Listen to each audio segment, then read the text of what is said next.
Hi friends, welcome to our channel. ఈరోజు మనం NSP స్కాలర్షిప్కి ఎలా అప్లై చేసుకోవాలో ప్రాసెస్ చూద్దాం. ప్లీజ్ అందరూ సబ్స్క్రైబ్ చేసుకొని మీ ఫ్రెండ్స్కి కూడా షేర్ చేయండి, ఎందుకంటే యూస్ఫుల్గా ఉంటుంది వీడియో. ఏమైనా డౌట్స్ ఉంటే కామెంట్ చేయండి, రిప్లై కూడా వద్దాం. నెక్స్ట్ వీడియోలో రెన్యువల్ ఎలా చేసుకోవాలో కూడా చూద్దాం. డౌట్స్ ఏమి పెట్టుకోవద్దు, స్కాలర్షిప్ అమౌంట్ పడుతుందే పడదా అని ఖచ్చితంగా క్రెడిట్ అయితే అవుతాయి. సైట్ లింక్ డిస్క్రిప్షన్లో ప్రొవైడ్ చేశాను, లేదంటే మీరు గూగుల్కి వచ్చి ఎన్ఎస్పి అని సెర్చ్ చేయండి. ఫస్ట్ వచ్చే సైట్ ఓపెన్ చేయండి. స్కాలర్షిప్ గురించి కానీ ఏమైనా ఆప్షన్స్ గురించి కానీ డౌట్ ఉంటే కామెంట్ చేయండి.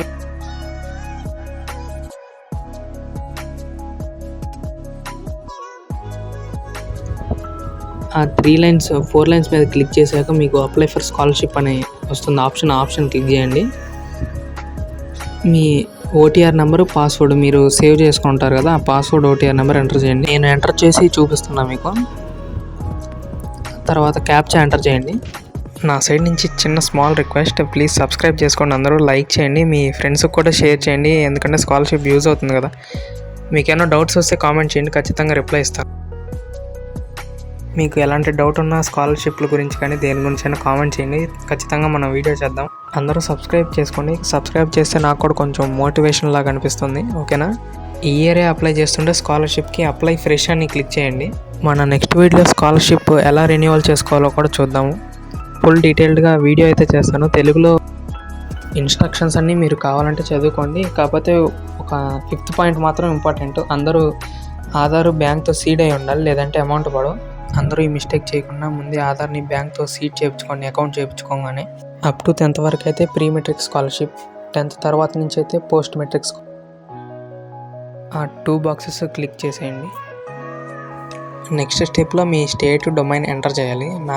నాకు ఎందుకంటే వచ్చిందంటే నేను ఆల్రెడీ క్లిక్ చేశాను. సో మీరు ఆంధ్రప్రదేశ్ అయితే ఆంధ్రప్రదేశ్, తెలంగాణ అయితే తెలంగాణ. 10th వాళ్ళు అయితే pre matric, inter, second year, BTech అట్లా అయితే పోస్ట్ మెట్రిక్ సెలెక్ట్ చేసుకోండి. మోస్ట్లీ అందరూ స్కాలర్షిప్ ఎవరైతే అప్లై చేస్తున్నారో వాళ్ళ పేరు మీదే అకౌంట్ ఉండాలి. అకౌంట్ లేకపోతే న్యూ అకౌంట్ తీసుకోండి, ఏ బ్యాంక్లో అయినా తీసుకోవచ్చు. ప్లీజ్ అందరూ సబ్స్క్రైబ్ చేసుకుని అలానే షేర్ కూడా చేయండి. ఈ కింద వస్తుంది మీకు అప్లికేషన్, అదిగో వచ్చింది కదా, first application new 2025 fresh application.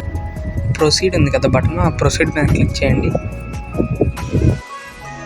Next site అయితే ఇలా ఓపెన్ అవుతుంది. పైన సెకండ్ ఆప్షన్ ఉంటుంది, ఫిల్ అప్లికేషన్స్ అని.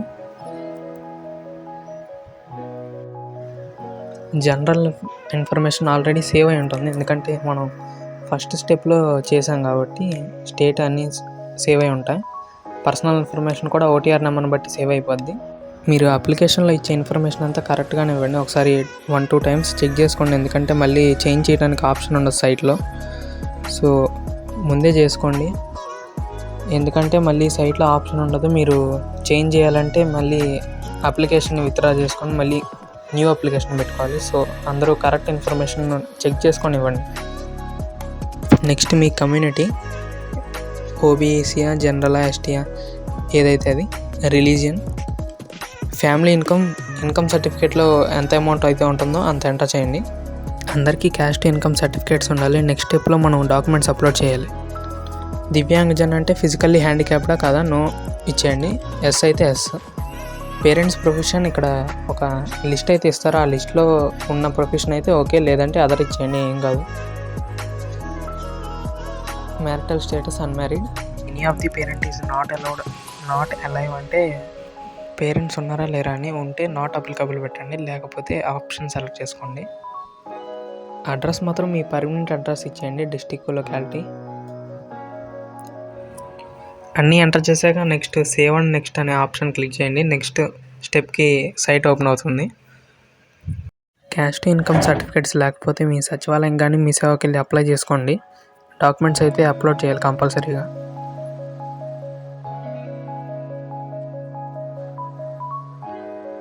ఈ స్టెప్లో అయితే మీరు మీ ఇన్స్టిట్యూషన్ డీటెయిల్స్ ఇవ్వాలి.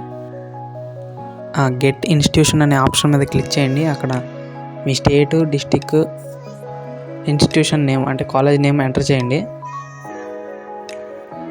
అవి ఎంటర్ చేశాక లిస్ట్ వస్తుంది, ఆ లిస్ట్లో ఉన్న మీ కాలేజీని సెలెక్ట్ చేసుకోవచ్చు.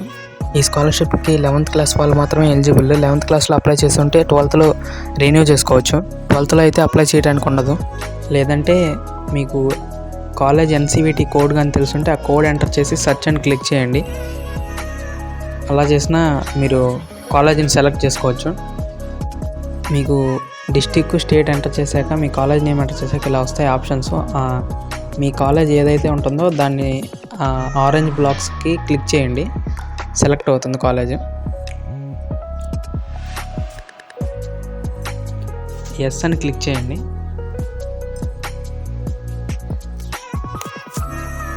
నెక్స్ట్ మీ present class or course. Present starting date వచ్చి June 2 ఇంటర్వాల్కి అయితే. అడ్మిషన్ రిజిస్ట్రేషన్ నెంబర్ అంటే మీ అడ్మిషన్ నెంబర్, అడ్మిషన్ అయిన ఇయర్ 24 కానీ 25 కానీ. రోల్ నెంబరు, సెక్షన్ అంటే మీరు ఇప్పుడు చదువుతున్న క్లాస్లో ఉండే roll number, section. Mode of study regular, full time select చేసుకోవచ్చు. హాస్టలర్ అయితే ఎస్ అనివ్వండి, లేదంటే నో అనివ్వండి. మీరు చాలామంది సెక్షన్ రోల్ నెంబర్ ఎందుకు అనుకుంటారు. మీ అప్లికేషన్ మీరు సబ్మిట్ చేశాక మీ కాలేజ్ వాళ్ళకైతే వెళ్తుంది.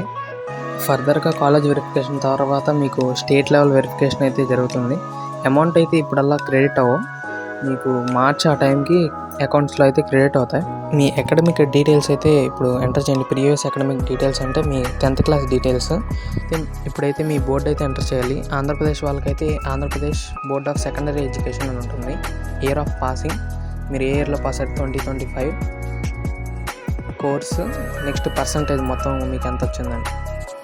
నెక్స్ట్ చెప్పాను కదా, మళ్ళీ ఎంటర్ చేయాలి మీరు 10th class details.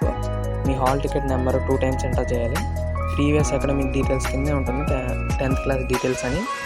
Me board, year of passing, 10th marks, percentage. మీకు టోటల్ మార్క్స్ బై 600 వేస్తే మీ పర్సంటేజ్ వస్తుంది, అది ఎంటర్ చేయండి. ఈ 12th క్లాస్ అనేది అవసరం లేదు, అది మీకు అవసరం లేదు. బీటెక్ వాళ్ళు అప్లై చేసేటప్పుడు వాళ్ళు ఎంటర్ చేసుకుంటారు, మీకు అవసరం లేదు. కాంపిటేటివ్ ఎగ్జామ్ కానీ రాసుంటే మీరు డీటెయిల్స్ ఎంటర్ చేయండి. NMMS కానీ వాళ్ళు కాంపిటేటివ్ ఎగ్జామ్స్ అనేది ఎంటర్ చేయండి details. Next save and next మీద క్లిక్ చేయండి. ప్లీజ్ అందరూ సబ్స్క్రైబ్ చేసుకొని షేర్ చేయండి.